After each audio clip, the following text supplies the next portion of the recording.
Hello everyone, welcome to RK tutorial. Friends, ఈరోజు job rights క్లాస్లో భాగంగా ఇటీవల ఒక అద్భుతమైనటువంటి నోటిఫికేషన్ కేంద్ర ప్రభుత్వం నుండి రిలీజ్ అవ్వడం జరిగింది. ఫ్రెండ్స్, ఈ యొక్క నోటిఫికేషన్ సంబంధించినటువంటి వివరాలని ఈ క్లాస్లో మనం చర్చించుకుందాం. ఫ్రెండ్స్, ఇది మహిళలకైతే అత్యంత అనుకూలమైనటువంటి జాబ్ అని చెప్పుకోవచ్చు. సో ఇట్లాంటి అవకాశం మళ్ళీ రాదు. ఫీమేల్ క్యాండిడేట్స్ అయితే అస్సలు మిస్ చేసుకోవద్దు. మీరు కనుక ఓన్ డిస్ట్రిక్ట్లోనే మీకు జాబ్ కావాలి అనుకున్నట్లయితే ఈ యొక్క నోటిఫికేషన్ మీకు చాలా యూస్ఫుల్ అవుతుంది. సో ఎవరు కూడా మిస్ చేయకుండా నా యొక్క క్లాస్ని చివరి వరకు చూసినట్లయితే మీకు పూర్తి డీటెయిల్స్ అనేవి తెలుస్తాయి. అండ్ దీంట్లో 25,000 వరకు జీతం అనేది మీకు ఇవ్వడం జరుగుతుంది. అలవెన్సెస్తో కలిపి 30,000 వరకు మీకు జీతం అనేది మీ యొక్క హ్యాండ్లో ఉంటుంది. అండ్ లాస్ట్ తేదీ వచ్చేసి మీకు జూలై 21 వరకు అని మెన్షన్ చేయడం జరిగింది. సో ఎక్కువగా టైం లేదు కాబట్టి నేను క్లాస్ చెప్పిన వెంటనే మీరు నోటిఫికేషన్ నేను డిస్క్రిప్షన్లో ప్రొవైడ్ చేస్తాను. డౌన్లోడ్ చేసుకొని చదివిన తర్వాత అప్లై చేసుకోండి. సో ఫ్రెండ్స్, క్లాస్లోకి వెళ్దాం. ఫ్రెండ్స్, ఈ యొక్క notification employees provident fund organisation EPFO నుండి రిలీజ్ అవ్వడం జరిగింది. సో దీంట్లో పోస్ట్ నేమ్ వచ్చేసి social security assistant in employees. So social security assistant పోస్ట్కి మీరు అప్లై చేసుకోవాల్సి ఉంటుంది. ఇక్కడ చివరి తేదీ ఇవ్వడం జరిగింది. 27th జూన్ నుంచి 21st జూలై వరకు మీకు ఆన్లైన్లో అప్లై చేసుకోవడానికి వీలుంటుంది. And downloading of call letters మీరు 21st ఆగస్ట్ నుండి 1st సెప్టెంబర్ వరకు కాల్ లెటర్స్ అనేది మీకు డౌన్లోడ్ చేసుకోవచ్చు. అండ్ ప్రిలిమినరీ ఎగ్జామినేషన్ ఫేజ్ 1 అంటే మీకు 2 స్టేజెస్ ఆఫ్ ఎగ్జామినేషన్ ఉంటుంది కాబట్టి ఫస్ట్ స్టేజ్ ఆఫ్ ఎగ్జామినేషన్ అనేది 31st August and 1st September. So 31 August and September 1వ తేదీన మీకు ఈ యొక్క first stage of exam conduct చేయడం జరుగుతుంది. అండ్ నెక్స్ట్ మెయిన్ ఎగ్జామినేషన్ వచ్చేసి మీకు ఫేజ్ 1 అంటే ఫస్ట్ స్టేజ్ ఎగ్జామ్ అయిపోయిన తర్వాత మీ యొక్క ఈమెయిల్కి కానీ లేదంటే మీ యొక్క రిజిస్టర్ మొబైల్ నెంబర్కి కానీ మీకు కాల్ లెటర్ అనేది ఎప్పుడు డౌన్లోడ్ చేసుకోవాలి, మెయిన్ ఎగ్జామ్ ఎప్పుడు ఉంటుంది అనేటువంటి డీటెయిల్స్ మీకు రిసీవ్ అవ్వడం జరుగుతుంది.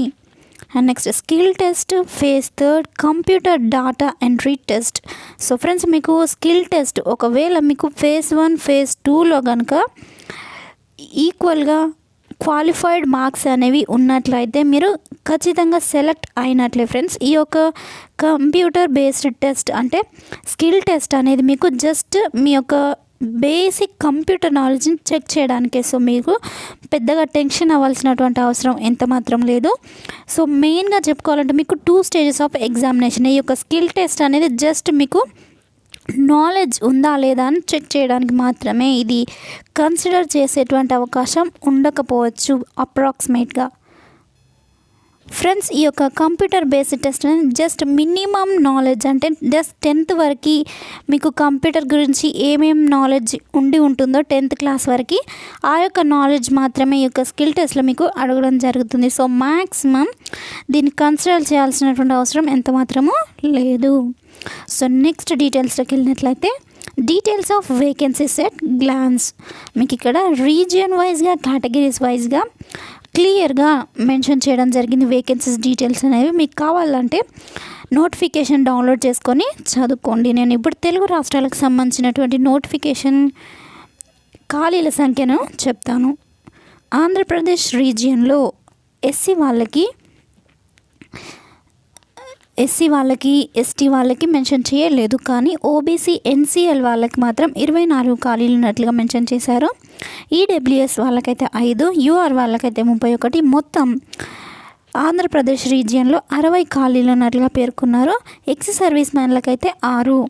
సో ఇంతకుముందు చెప్పిన ఫ్రెషర్ క్యాండిడేట్స్కి సో ఎక్స్ సర్వీస్ మ్యాన్లకైతే 6 ఖాళీలు ఉన్నాయి. నెక్స్ట్ బీహార్ రీజియన్లో వచ్చేసి ఎస్సీ వాళ్ళకి 6, ఓబీసీ ఎన్సీఎల్ వాళ్ళకైతే 11, ఈడబ్ల్యూఎస్ వాళ్ళకి 9, యూఆర్ వాళ్ళకి 6, మొత్తం ఫ్రెషర్ క్యాండిడేట్స్కి 32 ఖాళీలు ఉండగా ఎక్స్ సర్వీస్ మ్యాన్లకి 8 ఖాళీలు ఉన్నట్లుగా నోటిఫికేషన్లో పేర్కొనడం జరిగింది. తెలంగాణ రీజియన్లో చూసుకున్నట్లయితే ఎస్సీ వాళ్ళకి 28, ఈడబ్ల్యూఎస్ క్యాండిడేట్స్కి 53, ఇలా మొత్తంగా పెద్ద మొత్తంలో 151 ఖాళీలు ఉన్నట్లుగా ఫ్రెషర్ క్యాండిడేట్స్కి ఇక్కడ క్లియర్గా మెన్షన్ చేయడం జరిగింది. సో ఎవరైతే తెలుగు రాష్ట్రాల వారి నా యొక్క క్లాస్ని వింటున్నారో అస్సలు మిస్ చేసుకోవద్దండి. తెలుగు రాష్ట్రాలకు భారీ నోటిఫికేషన్, అది సొంత జిల్లాలో మీకు ఉద్యోగం చేసుకునేటువంటి అవకాశం చాలా తక్కువగా అవకాశం అనేది వస్తుంది. సో ఈ యొక్క అవకాశాన్ని మిస్ చేసుకోకుండా ఇంత మంచి భారీ నోటిఫికేషన్ని యూజ్ చేసుకోండి. అండ్ ఎక్సైజ్ సర్వీస్ మెన్లకైతే ఇక్కడ 15 ఖాళీలు ఉన్నట్లుగా తెలంగాణలో మెన్షన్ చేయడం జరిగింది. సో మొత్తంగా అన్ని రాష్ట్రాల పరంగా మీరు ఖాళీల సంఖ్య చూసుకున్నట్లయితే కనుక ఫ్రెషర్ క్యాండిడేట్స్కి మాత్రమే 2189 ఖాళీలు ఉన్నట్లుగా నోటిఫికేషన్లో పేర్కొన్నారు. అదే ఎక్స్ సర్వీస్ మెన్లకైతే 325 ఖాళీలు ఉన్నట్లుగా నోటిఫికేషన్లో మెన్షన్ చేయడం జరిగింది. ఇక్కడ స్కేల్ ఆఫ్ పేని మీరు చూసుకున్నట్లయితే పే మ్యాట్రిక్స్ గ్రేడ్ సి కింద మీకు 25,500 వరకు శాలరీ అనేది ఉంటుంది. ప్లస్ అలవెన్సెస్తో కలుపుకుంటే మీకు 30,000 వరకు శాలరీ అనేది మీ యొక్క చేతిలో ఉంటుందని ఇక్కడ క్లియర్గా మెన్షన్ చేయడం జరిగింది. అండ్ ఇక్కడ హౌ టు అప్లై అనేది ఎలా చేసుకోవాలని కూడా మెన్షన్ చేయడం జరిగింది. 21 జూలై వరకు మీకు లాస్ట్ డేట్. అండ్ అప్లికేషన్ చేసుకోవడానికి మీకు సైట్ వచ్చేసి నేను చివరిలో చెప్తాను, చూసుకోండి. Important points to be noted by candidates before applying online. So మీరు అప్లై చేసుకునే ముందు కొన్ని ఇంపార్టెంట్ ఇన్స్ట్రక్షన్స్ అని ఇవ్వడం జరిగింది. సో మీకు సక్సెస్ఫుల్గా మీ యొక్క అప్లికేషన్ సబ్మిట్ అవ్వాలి అంటే మీరు ముందుగా కొన్ని ఇంపార్టెంట్ ఇన్స్ట్రక్షన్స్ చదివిన తర్వాత అప్లై చేసుకున్నట్లయితే ఈజీగా ఉంటుంది. సో ఇక్కడ మీకు అప్లై చేసుకోవడానికి ముందుగా కొన్ని డాక్యుమెంట్స్ అనేవి స్కాన్ చేసుకోవాలి. అవి ఏంటంటే photograph, signature with black ink అని మెన్షన్ చేశారు. నెక్స్ట్ లెఫ్ట్ థంబ్ ఇంప్రెషన్ అని ఉంది. Next a hand written declaration కూడా మీరు స్కాన్ చేసి పెట్టుకోవాల్సి ఉంటుంది. అండ్ నెక్స్ట్ ఇక్కడ సిగ్నేచర్ క్యాపిటల్ లెటర్స్లో మాత్రం పెట్టొద్దండి, ఇక్కడ క్లియర్గా మెన్షన్ చేశారు. మీ యొక్క సిగ్నేచర్ ఎలా ఉంటుందో దాన్ని మాత్రమే పెట్టండి. క్యాపిటల్స్లో పెడితే ఇక్కడ యాక్సెప్ట్ చేయరు అని మెన్షన్ చేయడం జరిగింది. ఇక్కడ left hand thumb impression should be properly scanned and not smudged. So మీ యొక్క లెఫ్ట్ థంబ్ ఇంప్రెషన్ ఏదైతే ఉంటుందో అది కరెక్ట్గా స్కాన్ చేయాలి అని కూడా మెన్షన్ చేయడం జరిగింది. ఒకవేళ మీ లెఫ్ట్ థంబ్ ఇంప్రెషన్ బ్లర్గా కానీ లేదా క్లియర్గా లేకుండా ఉన్నట్లయితే కూడా మీ యొక్క అప్లికేషన్ అనేది రిజెక్ట్ చేయడం జరుగుతుంది అని కూడా మెన్షన్ చేయడం జరిగింది. ఫ్రెండ్స్, ఈ యొక్క చిన్న రూల్స్ మీరు కరెక్ట్గా ఫాలో అయ్యి కనుక మీ యొక్క అప్లికేషన్ సబ్మిట్ చేసినట్లయితే మీకు ఉద్యోగం పొందుకునేటువంటి అవకాశం చాలా ఎక్కువగా ఉంటుంది. అండ్ ఇక్కడ టెక్స్ట్ మీరు ఒక హ్యాండ్ రిటన్ డిక్లరేషన్ ఏదైతే రాయాలో అది ఇక్కడ కూడా మెన్షన్ చేయడం జరిగింది. Hereby declare that all information submitted by me in the application form is correct, true and valid. So ఇక్కడ మెన్షన్ చేసినటువంటి ఈ యొక్క సెంటెన్స్ని మీరు మీ యొక్క హ్యాండ్ రిటన్ రైటింగ్తోని రాసి స్కాన్ చేసిన తర్వాత అప్లోడ్ చేయండి. సో ఇక్కడ మిగతా ఇన్స్ట్రక్షన్స్ కూడా మీరు నోటిఫికేషన్లో డౌన్లోడ్ చేసుకొని చదువుకోవచ్చు. అండ్ ఇక్కడ అప్లికేషన్ సైట్ ఇవ్వడం జరిగింది, వెబ్సైట్ www.epfindia.gov.in అండ్ లేదా ఇంకొక వెబ్సైట్ కూడా ఉంది ఇక్కడ www.epfindia.gov.in అనే వెబ్సైట్ నుండి మీరు మీ యొక్క అప్లికేషన్ని సబ్మిట్ చేయవచ్చు. అండ్ మీరు అప్లై చేయడానికి ముందుగా మీ యొక్క రిజిస్ట్రేషన్ అనేది ఒకవేళ కొత్తగా ఎవరైనా ఈపీఎఫ్ఓలో అప్లై చేసుకుంటున్నట్లయితే ముందుగా రిజిస్ట్రేషన్ అనేది కంపల్సరీగా ఉండాలి. సో ఈ రిజిస్ట్రేషన్ చేసుకున్న తర్వాత మీరు అప్లై చేసుకోవాల్సి ఉంటుంది. ఫ్రెండ్స్, ఏజ్ లిమిట్ కనుక చూసుకున్నట్లయితే 18 నుంచి 27 సంవత్సరాల మధ్యలో ఉన్నటువంటి అభ్యర్థులు మాత్రమే అప్లై చేసుకోవడానికి అర్హులు. అంటే 21 జూలై నాటికి మీకు 27 సంవత్సరాల కంటే మించరాదు అండ్ 18 సంవత్సరాల కంటే తక్కువ వయసు ఉండరాదు. ఇక్కడ నెక్స్ట్ ఎడ్యుకేషనల్ క్వాలిఫికేషన్ చూసుకున్నట్లయితే must possess the degree from a recognised university. So మీకు ఏదైనా డిగ్రీ క్వాలిఫికేషన్ ఉన్నట్లయితే ఈ యొక్క పోస్ట్కి అప్లై చేసుకోవడానికి అర్హులు అని క్లియర్గా మెన్షన్ చేయడం జరిగింది. సో మీరు డౌట్ మీరు ముందుగా నేను చెప్పేది క్లియర్గా విని ఒకసారి నోటిఫికేషన్ క్లియర్గా చదివిన తర్వాత కామెంట్ చేయండి. మళ్ళీ చెప్తున్నాను, డిగ్రీ మాత్రమే ఉంటే సరిపోతుంది. ఎలాంటి ఎక్స్పీరియన్స్ కానీ ఇంకా ఏ ఇతర క్వాలిఫికేషన్స్ అవసరం లేదు అని ఇక్కడ క్లియర్గా మెన్షన్ చేశారు. స్టేజెస్ ఆఫ్ ఎగ్జామినేషన్ నేను ఆల్రెడీ మీకు చెప్పాను. ఇక్కడ ముందుగా ఒక ప్రిలిమినరీ ఎగ్జామ్ అనేది కండక్ట్ చేయడం జరుగుతుంది. నెక్స్ట్ ఒక మెయిన్ ఎగ్జామ్ కండక్ట్ చేయడం జరుగుతుంది. So 2 stages of written examination ఉంటుంది. నెక్స్ట్ కంప్యూటర్ స్కిల్ టెస్ట్ అనే ఒకటి స్మాల్ ఇంటర్వ్యూ లాంటి టెస్ట్, అది మీకు ఇంటర్వ్యూ కిందకి వస్తుంది. కాకపోతే మీకు క్వశ్చన్స్ అడగడానికి బదులు కంప్యూటర్ స్కిల్ టెస్ట్ అనేది పెట్టడం జరుగుతుంది. సో ఈ ఒక 3 టెస్ట్లో మీరు క్వాలిఫై అయినట్లయితే మీకు జాబ్ వచ్చేసినట్లే. ఫ్రెండ్స్, ఇక్కడ మీకు ఏజ్ రిలాక్సేషన్ కూడా మెన్షన్ చేయడం జరిగింది. సో ఎవరైతే ఎస్సీ ఎస్టీ క్యాండిడేట్స్ ఉంటారో వాళ్ళకి 5 సంవత్సరాలు రిలాక్సేషన్ ఉంటుంది. ఓబీసీ ఎన్సీఎల్ వాళ్ళకి 3 years ఏజ్ రిలాక్సేషన్ ఉంటుంది. నెక్స్ట్ ఎక్స్ సర్వీస్ మ్యాన్లకైతే 3 years, ex service man general categories వాళ్ళకైతే 3 years, ex service man OBC NCL వాళ్ళకైతే 6 years ఏజ్ రిలాక్సేషన్ అనేది వర్తిస్తుంది. Ex service man SC ST వాళ్ళకైతే 8 years ఏజ్ రిలాక్సేషన్ అనేది వర్తిస్తుంది. అండ్ నెక్స్ట్ ఇక్కడ మనకి కేటగిరీస్ వైజ్గా ఏజ్ రిలాక్సేషన్ అనేది పీడబ్ల్యూడి జనరల్ వాళ్ళకైతే 10 సంవత్సరాలు, పీడబ్ల్యూడి ఓబీసీ ఎన్సీఎల్ వాళ్ళకైతే 13 సంవత్సరాలు, పీడబ్ల్యూడి ఎస్సీ ఎస్టీ వాళ్ళకైతే 15 సంవత్సరాలు రిలాక్సేషన్ వర్తిస్తుంది. And next eligibility criteria already నేను మీకు చెప్పాను. డిగ్రీలో మీకు సర్టిఫికేట్ అంటే డిగ్రీ కంప్లీట్ చేసి క్వాలిఫై అయిన వాళ్ళైతే ఈ యొక్క పోస్ట్కి అప్లై చేసుకోవచ్చు. అండ్ మీకు కంప్యూటర్ నాలెడ్జ్, బేసిక్ నాలెడ్జ్ అనేది ఉండాలని మీకు చెప్పాను ఆల్రెడీ. ఇక్కడ డిజైరబుల్లో చూసుకున్నట్లయితే మీకు ఒక కంప్యూటర్ ట్రైనింగ్ సర్టిఫికేట్ అనేది మీకు ఉన్నట్లయితే యూజ్ అవుతుందని ఇక్కడ మెన్షన్ చేయడం జరిగింది. కానీ కంపల్సరీగా మీకు ఈ యొక్క కంప్యూటర్ ట్రైనింగ్ సర్టిఫికేట్ ఉండాలని మాత్రం మెన్షన్ చేయలేదు. సో ఉంటే కనుక మీకు యూజ్ అవుతుంది. సో నేను మీకు కంప్యూటర్ బేస్డ్ టెస్ట్, ఒకటి స్కిల్ టెస్ట్ అనేది కండక్ట్ చేయడం జరుగుతుంది అని చెప్పాను కదా. దాంట్లో మీకు possessing a speed of at least 5000 key depression per hour for data entry work.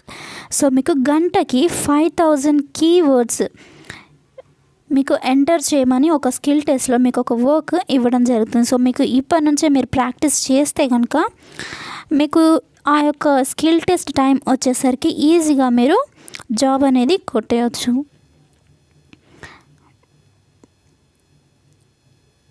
And ఇక్కడ ఎడ్యుకేషనల్ క్వాలిఫికేషన్లో వచ్చేసి డిగ్రీ అని చెప్పాను కాబట్టి డిగ్రీ అనేది ఒక యూనివర్సిటీ నుండి, అది ప్రైవేట్ యూనివర్సిటీ కానివ్వండి లేదా గవర్నమెంట్ యూనివర్సిటీ నుండి కానివ్వండి, మీకు డిగ్రీ అనేది సర్టిఫికేట్ ఉండాలి, పాస్ అయి ఉండాలి. అంతేగాని మీరు డిస్టెన్స్లో డిగ్రీ చేసి ఉంటే కనుక అనర్హులు అని ఇక్కడ క్లియర్గా మెన్షన్ చేయడం జరిగింది.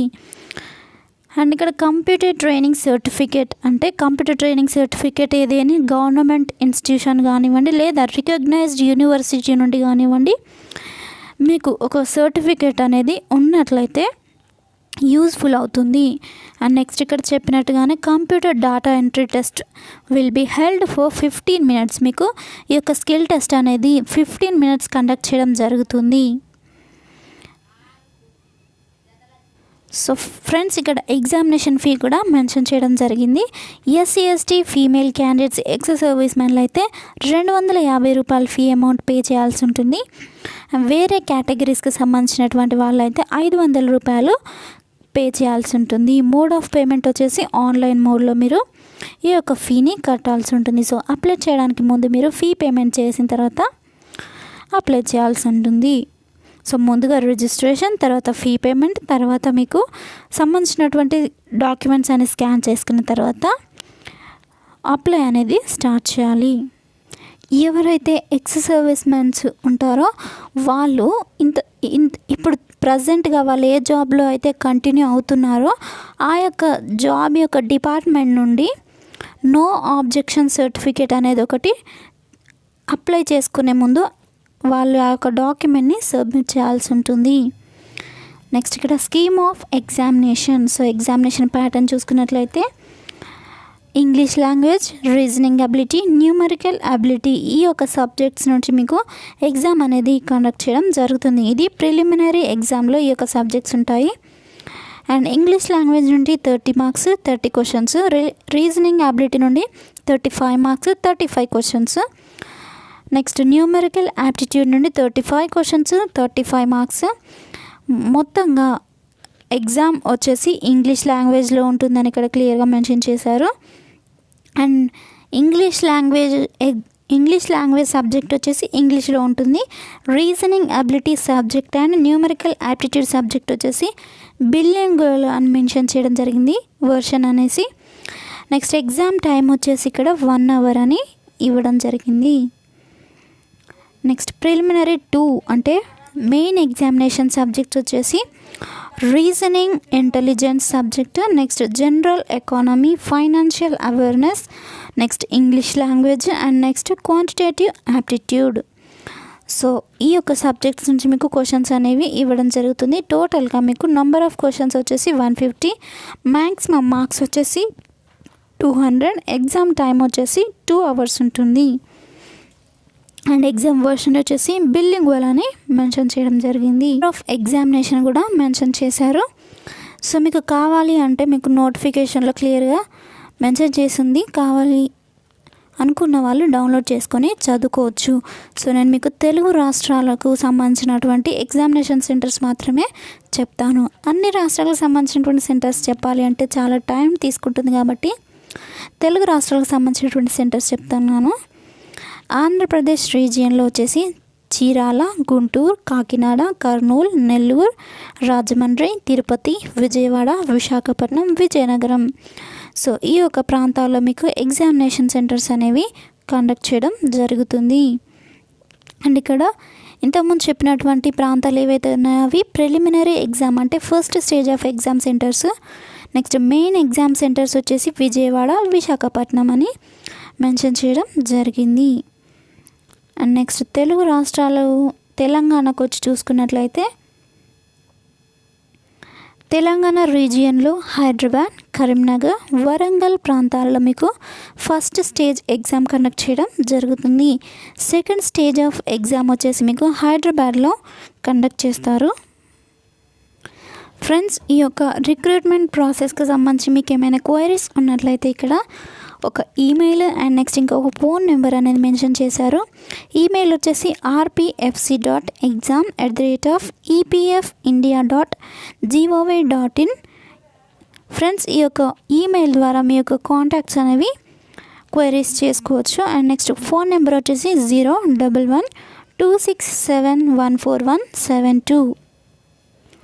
సో ఫ్రెండ్స్ ఇది ఈరోజు జాబ్ అలర్ట్స్ క్లాస్లో భాగంగా ఈపీఎఫ్ఓలో ఇటీవల రిలీజ్ అయినటువంటి గవర్నమెంట్ జాబ్ నోటిఫికేషన్ మీకు అందించడం జరిగింది. ఫ్రెండ్స్ నా యొక్క క్లాస్ మీకు యూజ్ అవుతున్నట్లయితే లైక్ చేయండి, మీ ఫ్రెండ్స్తో తప్పకుండా షేర్ చేసి మన యొక్క ఛానల్కి వాళ్ళని ఇన్వైట్ చేయండి. ఏమైనా డౌట్స్ ఉన్నట్లయితే నాకు కామెంట్స్ రూపంలో తెలియజేయండి. మీరు కామెంట్ చేసే ముందుగా ఒకసారి నోటిఫికేషన్ని డౌన్లోడ్ చేసుకొని చదివిన తర్వాత అప్పటికి ఏమైనా డౌట్స్ ఉన్నట్లయితే నాకు కామెంట్స్ రూపంలో తెలియజేయండి. నేను మీ యొక్క డౌట్స్ని క్లారిఫై చేస్తాను. Thank you friends, thank you for your time. Have a nice day. Bye.